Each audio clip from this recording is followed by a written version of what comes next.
Hey buddies, Neil Ciceriga here. So sometimes if I sound like I know what I'm saying, it's because I'm reading from a script. And other times, I'll sound, like, what's the word? Bad. What does it mean? It's a ghost. That's what it means. There was that whole, scandal about the hologram version of Tupac. Remember that? I barely remember that, but because Katy Perry is still doing her thing, and Michael Jackson's still dead. You're unstoppable, babe. I got a bad pun in there. That's one thing I improved over the original. Cool. Michael Jackson, had a crisis of conscience and just had to make sure that everyone knows that he's not a practitioner of magic or whatever. Record. Ba, ba, ba, ba, ba, ba, ba. I am Robert Stack. Once, when I was a kid, me and my dad were just messing around with a touch-tone telephone and trying to play music on it. And I think we were trying to play Shave and a Haircut, and we must have played the first three notes and then hung up. And those first three notes happened to be 911 because a cop showed up at our door a little while later saying like, hey, we got a call, and someone just hung up. Long before I thought of putting body parts in a video game cabinet. I remember some early lyrics being about a seesaw. I guess my content has changed a bit over the years. And of course, you can't be a monster arcade cabinet without immediately having to reckon with becoming obsolete in the face of home consoles and portable consoles. Just an interdimensional love story with really bad repercussions. I don't know. I like eyes and all, but they're just the window to the eyes.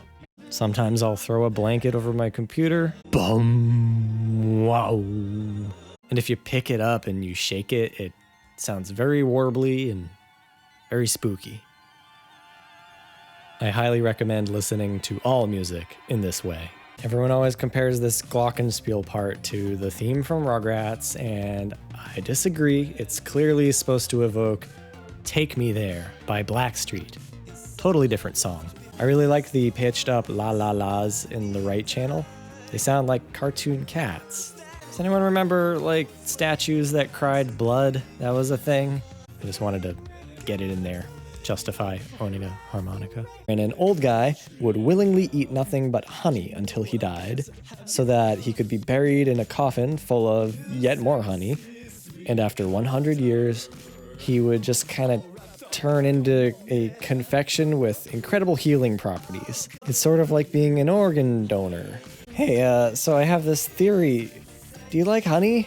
It's not a sex thing. The lyrics were originally, they tied into the Boston molasses flood of 1919, which actually killed a bunch of people.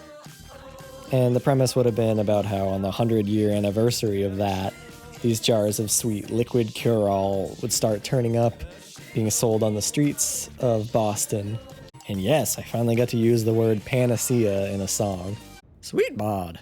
Of course, in reality, cave people were probably freaked out all the time by totally natural things, too.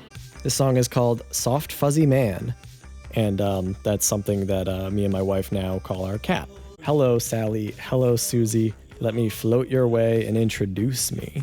Don't worry, Bill Murray. So there's something about male unrelatability in there, but mostly it's just a Cloudman song. Like, yeah, jokes, but no, I'm serious. Okay, back to jokes. Either way, he's some sort of poisonous gas, maybe. Because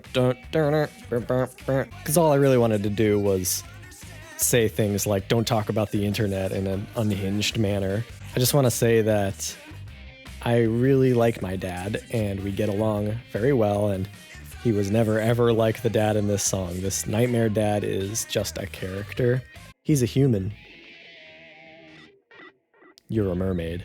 But yeah, this is the ultimate anthem for dads, and they should play it for father-daughter dances at weddings instead of that fucking John Mayer song. Side chain compression, folks. And it's funny because characters in songs should not be worried about death. I should. You should. But fictional characters need to lighten up a little bit. So if you had a mental image of me totally jamming away on a flute, yeah, that's a false image, sorry. What you want to imagine is me sitting in a chair with a wooden recorder, hitting R on my keyboard, playing two notes, hitting spacebar, rewinding a couple seconds, listening to it, hitting Control Z because it didn't sound good, recording it again, then moving on to the next two notes. What I do is very glamorous, extremely rock and roll. This could totally be another song about crayons if I wanted to, but why can't we throw a party in honor of the crushing weight of responsibility? Making this music involves a lot of sitting on my butt, not interacting with other people, and I overcompensate for that, and I'm okay with this, by making every song danceable on some level. I took one of his famous quotes and I edited it to be more nonsensical, although it was pretty nonsensical to start with. Reaganomics killing me, Reaganomics killing you. I have to hand it to those boys, their song is more to the point than mine. You just have to say baby a lot and make endless promises because the song ends in 3 minutes. And now anytime I hear a song where some guy is reaching out his hand and asking you to trust him with your heart, I just wonder what scam he's running. I'm thinking Steppenwolf doesn't really have a magic carpet. And you know, Kokomo is not a real place, so what are the Beach Boys trying to pull? Is it a tax thing? You can hear a bit of that white noise here. I don't know what it is. Maybe it's still a ghost. This song makes me think of if Bruce Wayne's parents never died and he didn't care about crime, but he still had all that dark energy in him. He would just spend all night staring out the window, envisioning skyscrapers he could be building. This would be a good song to put on while you're playing Sim Tower, I think. But some of you are those maniacs who instantly focus in on understanding the lyrics, and you know right away if it's a good song or just a good sounding song. And I live in fear of you people. Please just let me sing about bugs that don't matter. That's all I want to do. Crisis Actors is about the shitty theory that Alex Jones types put forth, that victims of certain politically inconvenient tragedies are just paid actors and the whole thing's a sham to push public opinion or whatever. You're at the Party is a track that I never quite finished to my liking. It's about a sick person who's trying to sleep while a noisy party happens next door, and it gradually overtakes him and invades his nightmares. Or are they nightmares? I don't know, it's ambiguous. I guess hate sex leads to evil babies, and everyone's angry and trying to lead normal lives without ever not being angry, and then they turn into wolves and tigers and stuff. The list of hacks for your cat, such as tape a marker to your cat, DIY GPS tracker, stack multiple cats for that extra vertical cat value. Make a sincere attempt for once in your life at empathizing with other people and your cat. And if you're listening to this, I guess you liked it enough to listen to me talk about it for this long.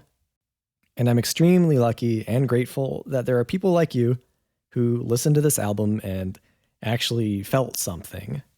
Even after putting out music for 2/3 of my life, that's still a really magical feeling. So thank you, thank you, thank you.